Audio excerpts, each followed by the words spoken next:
الواحد من ساعة لما كابتن حسام حسن مسك المنتخب ومعرفش ليه بقيت متحمسة لكل ماتشات المنتخب. يعني أنا عندي كمية حماس لمباراة بكرة غير طبيعية، فقلت أطلع أو أحط لكم التشكيلة ونحط التشكيلة سوا.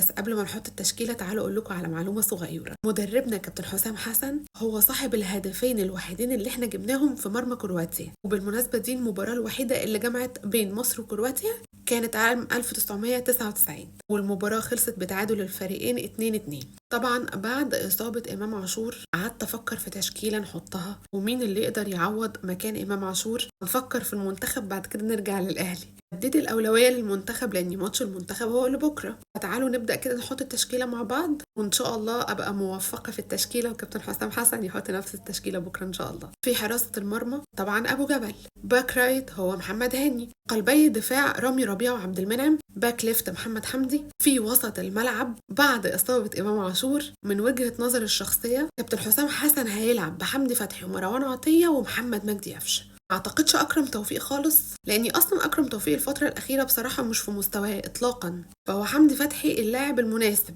وهو ده الوسط الملعب المناسب اللي من وجهه نظري كابتن حسام حسن هيبدا بيه بكره في وسط الملعب، وهو حمدي فتحي ومروان عطية اللي كان نجم المباراة اللي فاتت مباراة مصر ونيوزيلندا وخد رجل المباراة بالمناسبة، ومحمد مجدي قفشة اللي من وجهة نظري بيستعيد مستواه الفترة الأخيرة بشكل ملحوظ جدا. ارجع يا قفشة بتاع زمان، عشان وحياة ربنا انت عندك كتير جدا وانا متأكدة من ده، وبقضيتينك احنا مش ناسيينك وهتفضل فوق راسنا، وعمرنا ما هننسى هدف القضية الأولانية. لأن الناس اللي بتنتقد محمد مجدي قفشة في الفترة الأخيرة بالنسبة لي دي ناس نكرة للجميل.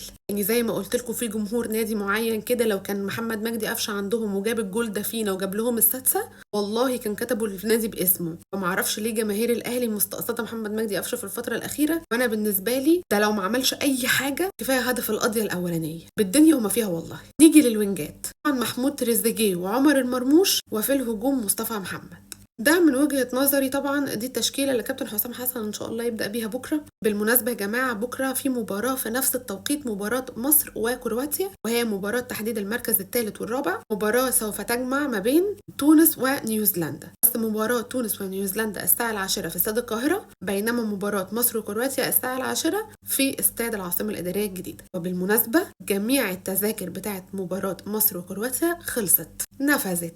واضح كده ان كابتن حسام حسن بيرجع لنا منتخب الساجدين من تاني. اخر مره شفنا ان التذاكر تنفذ بتاعت منتخب دي كانت ايام منتخب ابو تريكه وجيل ابو تريكه واحمد حسن والكلام ده كله. انا والله مستبشره خير بكابتن حسام حسن، لان يا جماعه بصراحه هو عنده روح وعنده فكر. انا بشوف ان دايما المدير الفني الانسب ان هو يمسك منتخب يكون من نفس البلد. يعني منتخب مصر يمسكه مدرب مصري، منتخب تونس يمسكه مدرب تونسي. ما اعرفش، انا بحس ان هم بيبقى عندهم روح اكتر وبيبقوا خايفين على مصلحه الفرقه اكتر، والحماسه بتبقى غير طبيعيه، بيكونوا فاهمين وجهه نظر اللعيبه وفاهمين لعيبتهم كويس جدا، عكس المدير الفني الاجنبي ما بيبقاش في المود اصلا، بيبقى مكبر دماغه، هو جاي ياخد فلوس ويمشي، ما بيهموش بقى مصلحه فرقتك مصلحه بلدك، ما مش في دماغه اساسا. فان شاء الله باذن الله البطوله بتاعت غدا تكون مصريه، انها تبقى دفعه قويه وكبيره جدا لكابتن حسام حسن، وخصوصا في تصفيات كاس العالم، عشان عاوزين بقى نروح كاس العالم، بقى نروح كاس العالم بمدرب مصري.